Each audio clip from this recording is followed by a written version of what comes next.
Welcome back to Economic Sutra. I am so glad you could join us for our second episode. We're diving into some really fascinating stuff today, looking at how ancient Indian economic thought looked at things like wealth and desire. But first, let me quickly introduce you to the team behind the scenes who helped to bring these ideas to life. Yeah. That's Audiocast Lab India.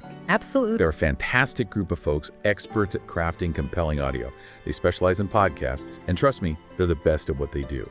So if you ever thought about starting a podcast, sharing your own ideas with the world, definitely check out Audiocast Lab India. Now let's get back to our topic for today. We often hear things like money is the root of all evil, or that desire is something that we should try to suppress. But ancient Indian texts, they have a very different take on these concepts, don't they? They do. We're talking about texts like the Rig Veda, Arthashastra, and the Mahabharata. And they approach wealth and desire from a very different angle. They don't see them as inherently bad or negative things, but rather as essential parts of life, even drivers of progress. Like they're saying, desires are what push us forward. Yeah. It's like, I don't know if you've heard this, but there's this analogy in the Rig Veda where they compare desire to a herd of cows following each other. It's a natural instinct, not something to be demonized. Yeah, and that's a really important point because what we see here is this acknowledgement that desires are natural, just like you get hungry. You have these desires that motivate you. And it's those desires that drive us to achieve things and to grow. Yeah, it's not just about surviving, it's about thriving. Right. And it's not just desire that gets this a positive spin in these ancient texts. The whole idea of wealth, it takes on a completely new meaning. Take, for example, the goddess Lakshmi. We usually associate her with wealth. But it's not just about, how much money you have or possessions. It's something much bigger than that, isn't it? Oh, absolutely. I mean, the concept of wealth in this context, it goes way beyond just the material stuff. It's about resources, yes, but it's also about the strength of your community, the connections you have, and it's about having what you need to lead a fulfilling life. Having those tools that support, that allows you to chase your goals and really contribute to the world around you in a positive way. So it's not just about what's in your bank account, but about having the resources to live a life that aligns with your values, with your aspirations, with your goals. Exactly. This leads us to a really important concept, what's known as the four aims of life in ancient Indian texts, the Purusharthas. Have you heard of these? Oh, yes. The Purusharthas offer a powerful framework for understanding all the different dimensions of a truly fulfilling life. So break it down for us. What are these Purusharthas? Well, we have Dharma, which is all about living righteously, doing the right thing, fulfilling those moral duties. And then there's Artha. That's about pursuing material prosperity, having that security. Then we have Kama, which is about pleasure, about emotional fulfillment. And lastly, we have Moksha. Moksha is that ultimate goal of spiritual liberation. Okay, so we've got these four aims, Dharma, Artha, Kama, Moksha. What's interesting is how they all sort of connect and work together. It's not like one is more important than the other, right? You're absolutely right. The real beauty of the Purusharthas is how interconnected they are. They're not about picking one and ignoring the rest. It's about this beautiful interplay between them all. Unlike so many economic models today that put wealth at the very top, the Purusharthas say something different. So they're not saying money's everything. Not at all. They're saying, Artha, that pursuit of wealth should be a tool to help you achieve the other three aims, Dharma, Kama, and Moksha. So it's about using your resources, your wealth, to live a meaningful life, to do what's right, to meet your responsibilities, and ultimately to find that sense of inner peace. Exactly. And what's really cool? If any of these ideas are resonating with you, if you want to explore them further, maybe even share your own thoughts and experiences with others, there are amazing resources out there that can help you do just that, like Audiocast Lab India. They can help you create your own podcast and get your voice out there. Awesome.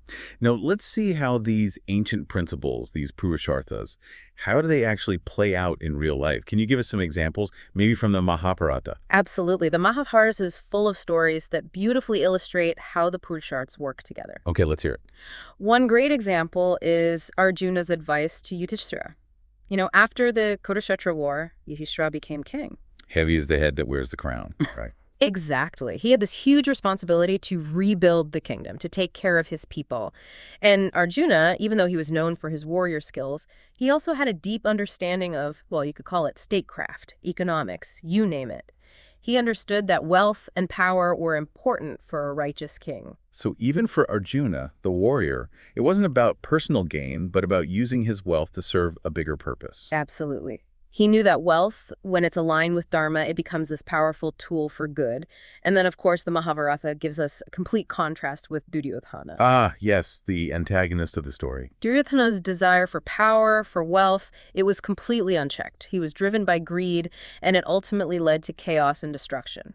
His story shows what happens when you chase Artha without any ethical considerations. A classic example of how unchecked ambition and greed can have devastating consequences.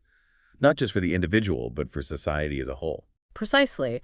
And these stories from the Mahabharata, they teach us timeless lessons about the importance of balancing our pursuit of material things with ethical considerations. It's not just about having wealth, it's about using it wisely. So it's about creating a society where everyone can flourish, where all four of those aims of life, Dharma, Artha, Kama, and Moksha, can be achieved. Exactly. We'll explore these ideas further and discuss how they relate to our modern world in the next part of this episode, so stay tuned. Definitely. There's a lot more to unpack here. See you soon. Bye for now. It's fascinating, isn't it, how these Purusharthas can provide a framework for tackling some of the economic problems we see today. Totally. Like, you know that saying, it's not how much money you make, but what you do with it. What if, instead of just trying to get rich, we focused on using our wealth for something bigger, for something meaningful? Imagine the possibilities. It's a whole different way of thinking about economics, isn't it? Imagine if companies prioritize doing the right thing, being ethical, contributing to their employees' well-being, and giving back to their communities instead of always chasing profits. The ripple effects would be incredible. Absolutely. I mean, think about it. Companies are always complaining about how hard it is to find and keep good employees. What if they focused on creating a work environment that was supportive and fulfilling, where people felt valued and empowered? What if that became a key part of their business strategy? That's a brilliant point. And that's what the Purusharthas remind us of, Kama, that emotional fulfillment. And Moksha, those spiritual aspirations, those are just as important as Artha, the material wealth. If we can create an economic system that values all those aspects of life, maybe we can build a society that's happier and more balanced. And actually, we're already seeing this happening, aren't we? More and more businesses are focusing on work-life balance, employee well-being, sustainable practices. It's like they're starting to understand what truly motivates people, what makes them happy. It's like they're tapping into this ancient wisdom, realizing that it's not all about the bottom line. It's about creating something meaningful, something that benefits everyone. And you know what? This makes me think about how we can apply these ancient principles, these Purusharthas, to our own lives, not just in the business world. How can we as individuals bring these ideas into our everyday lives? Awareness is key.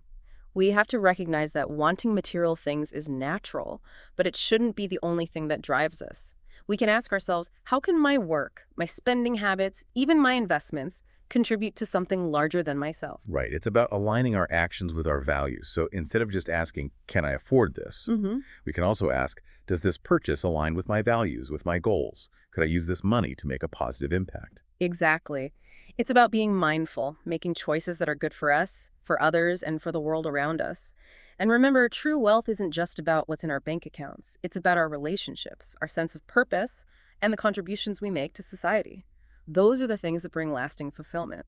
It's a beautiful reminder that we all have the power to create a more balanced, more meaningful life for ourselves and for others. And, speaking of sharing your own insights and stories, if you've ever thought about starting a podcast, there are some amazing resources out there that can help you do just that. Absolutely. Now, before we move on, let's take a moment to recap what we've covered so far. We started by challenging those common assumptions about wealth and desire, those ideas that tell us they're bad or evil. We saw how ancient Indian thought viewed them as natural parts of life, forces that can actually be used for good. And then we explored this fascinating concept of the Purusharthas, those four aims of life: Dharma, Artha, Kama, and Moksha. We talk about how this framework emphasizes that wealth isn't the ultimate goal, but rather a means to support righteous living, emotional fulfillment, and spiritual liberation. We've also looked at how these ancient principles can offer valuable insights for addressing the economic challenges we face today, encouraging us to shift from a focus on individual gain to a more holistic approach, an approach that considers the well-being of everyone. It's about creating a world where economic prosperity goes hand in hand with ethical living. and a deep sense of purpose. Now, this brings us to a really interesting question for you, our listeners. How can you apply these principles, the principles of the Purusharthas, to your own life, to your own economic choices? It's a question that invites us all to reflect on our values, our aspirations, and the impact we want to make on the world. It challenges us to think beyond our immediate desires and look at the bigger picture, to align our actions with our values, and to strive for a world where well-being in all its forms is a top priority. We'll leave you with that thought-provoking question as we wrap up this part of our exploration. But don't worry, we'll be back soon with more insights from ancient Indian economic wisdom. Next time, we'll be diving into charity and public goods from a historical perspective. It's a fascinating topic. So be sure to tune in for that. Until then, keep those ancient insights in mind and keep exploring, keep questioning, keep striving for a world where prosperity and purpose go hand in hand. Thank you for joining us on this journey. We'll see you next time. You know, it's amazing to me how relevant these ancient texts still are today. I mean, they were written centuries ago, but the wisdom they contain is like it speaks directly to us right now. Yeah, it's like they tapped into something fundamental about what it means to be human. This desire for material well-being, but also for something deeper, a sense of purpose, a reason for being. Absolutely. And what's really inspiring is that these ancient principles, they're not just theoretical. They actually offer practical guidance for how we can navigate the complexities of modern life. Right. Whether we're talking about managing our finances, choosing a career, building relationships, the Purusharthas can help us make choices that are aligned with our values. It's about finding that balance, that sweet spot where our pursuit of material security supports our ethical commitments, our emotional well-being, and our spiritual growth. It's not about rejecting wealth or desire, but integrating them into a life of purpose. Exactly. True prosperity, it's about so much more than just money. It's about living a life that's rich in meaning, in connection, in contribution. And, if you're feeling inspired to share your own perspective on these ideas or any other topic that's close to your heart, remember, there are resources out there that can help you launch your own podcast. It's a great way to share your voice with the world. For sure. Podcasting is such a powerful medium.